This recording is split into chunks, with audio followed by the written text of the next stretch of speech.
Mi nombre completo es Factor Méndez Donimelli. Muy bien, perfecto. ¿Cuál es la profesión que desempeña Factor Méndez? Graduado de la Facultad de Ciencias Jurídicas y Sociales, con una maestría de Trabajo Social. Muy bien, perfecto. Bueno, entonces omitimos la siguiente pregunta. ¿El último grado académico que posee Factor Méndez? Maestría Latinoamericana de Trabajo Social. ¿En qué año fue este logro? 1983, en la Universidad Nacional de Honduras. Muy bien.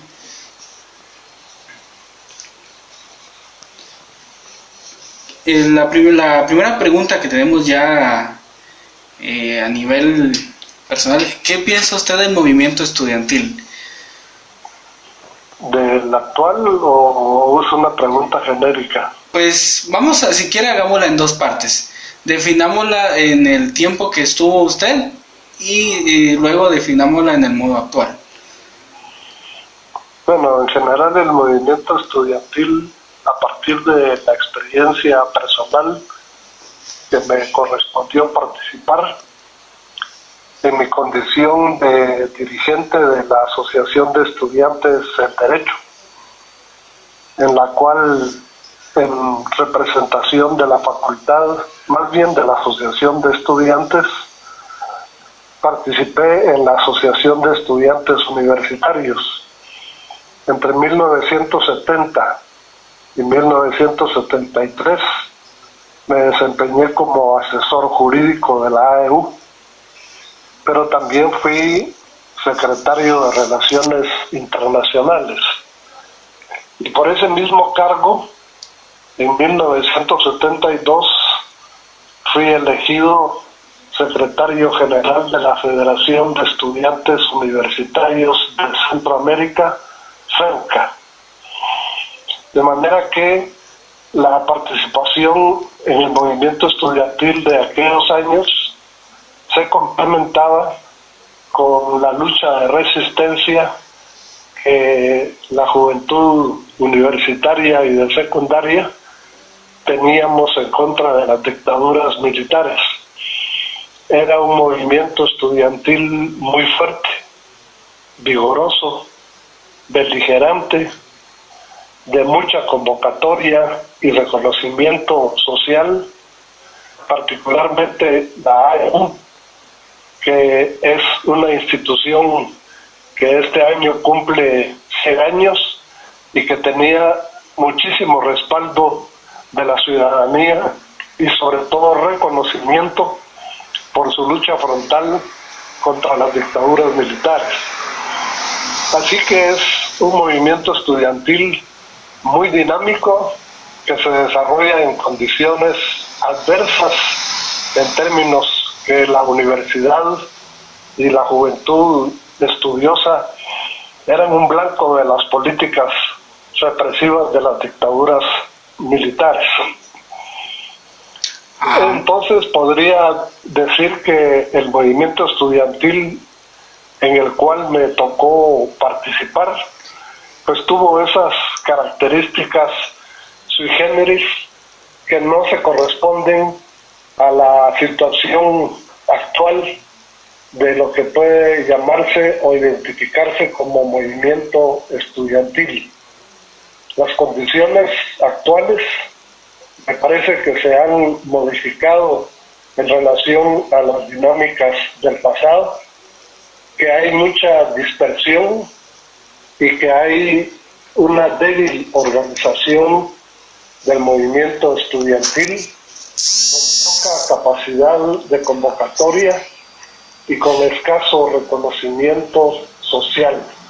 Entonces hay verdaderamente contrastes y diferencias entre el periodo que me tocó acumular como experiencia personal y la percepción que podría tener del movimiento estudiantil actual.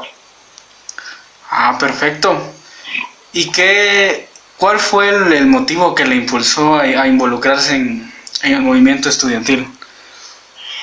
Bueno, si estamos hablando de la participación en la universidad, el antecedente más próximo es mi participación en el movimiento estudiantil de secundaria. Yo soy un sobreviviente de lo que en la historia de Guatemala se conoce como las jornadas de marzo y abril de 1962, encabezadas por el Frente Unido del Estudiantado Guatemalteco organizado El Fuego, que era la organización de estudiantes de secundaria a nivel nacional. Yo era presidente de la Asociación de Estudiantes del Instituto Tezulutlán, y en representación de ese estudiantado teníamos representación en El Fuego, en el cual fui secretario de actas de ese organismo. El Fuego, junto con la AEU, en 1962 encabezaron las jornadas de resistencia y de protesta en contra de la dictadura militar del general Miguel Dígoras Fuentes. Y esas jornadas fueron calificadas como jornadas preinsurreccionales porque en 1962, después de haber sufrido una feroz represión sangrienta que provocó el derramamiento de sangre y la muerte de diversos estudiantes de secundaria de la universidad, trabajadores que apoyaban el movimiento, finalmente fue sofocado la resistencia, y de ahí surgieron entonces los primeros esfuerzos por la resistencia urbana en términos de la lucha armada, y en diciembre de 1962 se funda el primer núcleo guerrillero representado en las Fuerzas Armadas Rebeldes. De manera que lo que me empuja a participar en el movimiento estudiantil es la experiencia acumulada en la participación del movimiento de secundaria, que al llegar a la universidad pues es una especie de continuum que significó participar activamente en el movimiento estudiantil universitario. Perfecto. ¿Algún personaje que haya influido en su persona para, aparte de todo lo que nos cuenta, algún personaje que le haya impulsado a seguir este camino? Bueno, en el 2014 publiqué uno de mis últimos libros que se llama La lucha que no termina, en donde hago un recuento de la situación ocurrida en el país desde 1954, fecha en la cual se produce, como ustedes saben, una invasión mercenaria organizada y patrocinada por el gobierno estadounidense. Así es. Que finalmente derrocó al gobierno constitucional de Jacobo Arbenz Guzmán, una figura nacional que se destaca en la historia del país por haber impulsado uno de los gobiernos que tuvo mucho mayor proyección social y que sentó las bases para la construcción, como lo decía él reiteradamente, de un capitalismo en términos modernos. Ni siquiera planteaba términos que estuvieran relacionados con la acusación que Estados Unidos hizo, en el sentido de que se trataba de un gobierno comunista. Quizás su lucha, su ejemplo, su decisión que impulsó durante su gobierno inspiró a las nuevas generaciones de ese periodo, cuando relataba que en marzo y abril de 1962 hubo luchas callejeras de los estudiantes en contra del ejército y las policías del régimen, me estaba refiriendo a un hecho histórico que no ha vuelto a repetirse en el país y que ocurrió 8 años después de la invasión mercenaria. Entre 1954 y 1962, 8 años en los cuales se produce esta insurrección en el país, que prácticamente es el origen de la lucha armada, y lo demás es una historia conocida. Así es, bueno, y todo esto que nos cuentas son fechas muy importantes y que de verdad han marcado a la sociedad. Como, bueno, algún aporte suyo que cree que haya dado a la sociedad. Bueno, dentro de todo este proceso de la resistencia en contra de las dictaduras militares, pues en lo personal, al igual que muchísimas otras personas, ciudadanos, trabajadores, colegas, profesionales, estudiantes, yo he sido objeto de represión, de persecución. He salido 2 veces al exilio y cuando retorné la última vez, fundé el Centro de Investigación, Estudio y Promoción de los Derechos Humanos en Guatemala, fundado en 1987, y desde ese momento, más de 30 años, me he dedicado fundamentalmente a la educación en materia de derechos humanos, tratando de enseñar cuáles son los derechos humanos de todas las personas, a efecto de darles herramientas para su defensa.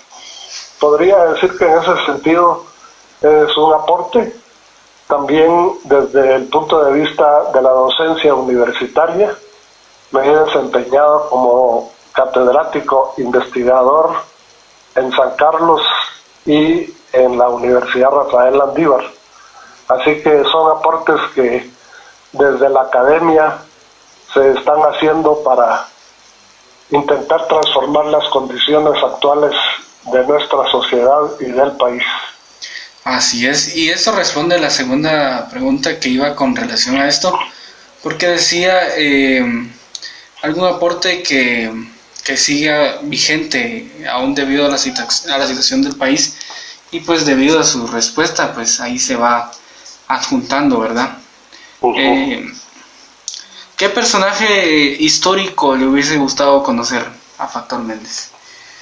¿Perdón? ¿Qué personaje histórico le hubiese gustado conocer? Bueno, de los que no pude conocer, ninguno me ha interesado.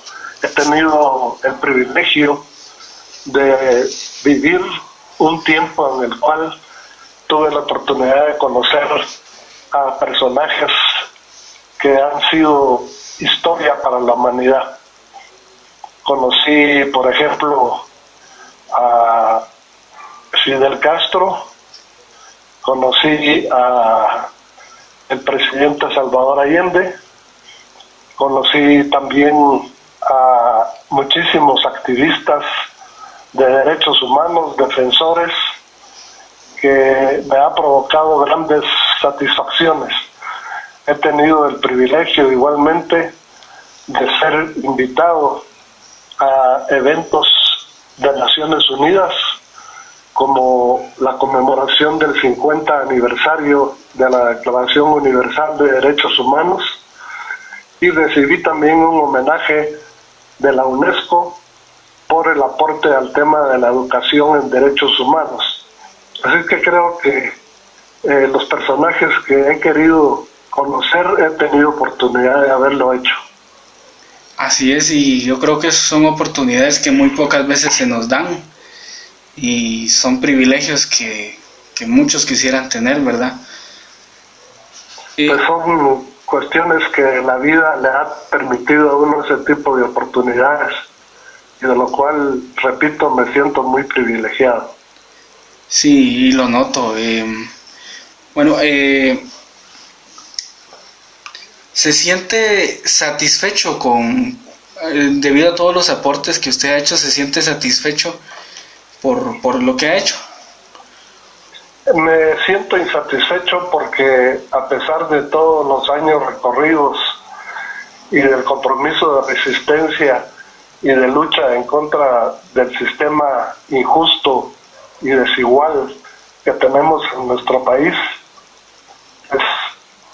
y nada ha habido de avance ni de cambios en ese sentido, entonces no me puedo sentir satisfecho pese a que crea haber hecho aportes, porque me parece que la situación aún hay que mantener la lucha, y como lo decíamos en aquellos años de la resistencia, la lucha iniciada continúa vigente.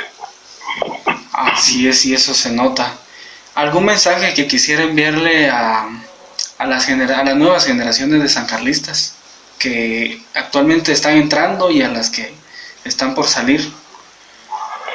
Mi mensaje básicamente es que mantengan siempre una actitud crítica, un pensamiento dinámico, sobre todo que la dialéctica que se puede impulsar en el proceso de participación lleve como fin último el intentar cambiar el estado de injusticia, de racismo, de discriminación, de desigualdad que persiste en nuestra sociedad. Las nuevas generaciones deben de impulsar procesos de cambio con el objeto de favorecer a las grandes mayorías sociales que históricamente han sido marginadas, desposeídas y despojadas. Así que el movimiento estudiantil actual debe ser un movimiento contestatario, crítico y sobre todo alerta en términos de fortalecer sus propias organizaciones, sus propios métodos de lucha y de resistencia. ¿Alguna anécdota que nos quisiera compartir en esas luchas de resistencia que por lo visto sabemos que son muchas, pero alguna que nos quisiera compartir en especial? Bueno, en particular tengo varias anécdotas en las que he sido protagonista y participado de forma directa, pero quisiera rescatar una que tiene que ver con el tema de los desaparecidos. Como sabemos, en Guatemala se reclaman alrededor de 45,000 desaparecidos que fueron víctimas de las políticas contrainsurgentes aplicadas durante el conflicto armado interno. En 1971, cuando yo era asesor jurídico de la AEU, se descubrió un cementerio clandestino en el cráter del volcán de Pacaya. En ese descubrimiento participé yo de forma directa, y efectivamente cuando se descubrió, porque yo llegué hasta el sitio del cráter donde estaba este cementerio, se pudo comprobar lo que venía diciéndose como un rumor y publicándose en los medios de prensa, que en el cráter del volcán de Pacaya el ejército estaba tirando cadáveres de opositores políticos, pero solo era un rumor que no se podía comprobar. La AEU recibió la denuncia de un grupo de campesinos que afirmaban que ese cementerio existía en el cráter del volcán de Pacaya, y a partir de esa denuncia hicimos toda la investigación previa y finalmente organizamos una subida al volcán de Pacaya acompañados de periodistas nacionales y extranjeros, y se descubrió lo que el ejército había venido negando todo ese tiempo. Esta es una historia que, como lo decía Manuel Colón Argueta, es historia escrita. Cualquiera puede consultarlo particularmente en la Hemeroteca Nacional, en donde todos los periódicos de la época recogieron en primera plana esa información. Esa es una anécdota que vale la pena recordar. Igualmente mencionar, ahora que hablo de Manuel Colón Argueta, otro personaje con el que tuve el privilegio de participar y acompañarlo en todo su esfuerzo político, hasta el hecho de que fue finalmente ejecutado cobardemente por instrucciones de oficiales de alto mando del Ejército Nacional, y que precisamente se cumplieron un aniversario más de su ejecución el 22 de marzo de este año. Así es, un personaje que sin duda fue muy histórico y dejó huella en bastantes personas, y sabemos la fuerza que tenía el movimiento estudiantil. Y todo esto que nos cuenta, pues de manera personal se lo digo, desconocía yo esta última anécdota, y la verdad me impacta todo lo que nos han ocultado y nos seguirán ocultando.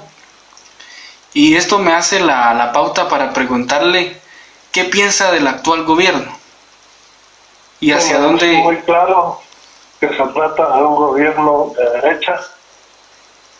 Sus principales personajes pertenecen a esa posición ideológica, y el discurso, los actos y las decisiones que está tomando el gobernante evidentemente son una especie de seguimiento o de obediencia a las instrucciones u orientaciones que recibe directamente del CACIF y de las élites económicas del país, responsables de mantener el nivel de desigualdad, de la nutrición crónica infantil y todos los indicadores económicos y sociales que sitúan a Guatemala como uno de los países más desiguales en América Latina.